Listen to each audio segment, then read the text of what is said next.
Tonight, correspondent Dan Springer looks at how some farmers in the Northwest are already going legal in their efforts to find workers. 26-year-old Diego Ramirez is a cattle rancher in Mexico, but he left home in the spring to pick apples in Washington State. In 6 months in the orchard, he makes double what he earns in a full year on his ranch.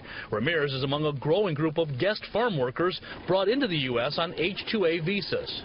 There's not enough local workforce. You know, there's a sign that says need workers everywhere. Nate Rubio, son of an illegal immigrant, says tighter border enforcement and migrants taking jobs in cities has forced growers to go legal when it comes to hiring workers.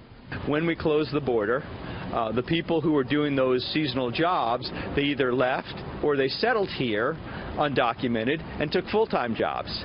Since 2011, the U.S. State Department doubled the number of H-2A visas issued to over 108,000. It's a reversal for many growers. There is a downside to the H-2A program for growers. It is expensive. One farmer tells me it costs him on average $6 more an hour for the guest workers when you factor in all the extra expenses. And those costs have to be passed along to consumers, making him a little less competitive. Among the pricey extras, growers pay for background checks, transportation, and housing during their 6-month stay.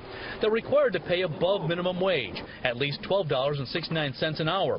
Immigration officials can't say how many guest workers go AWOL, but a Department of Homeland Security report estimates less than 2% of all those on visas end up overstaying.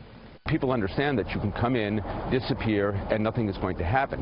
What we need is a system that holds both the government and the employers accountable. Under a new president, many expect the system to change, but farmers here hope Donald Trump's wall has a door to let in as many guest workers as they need.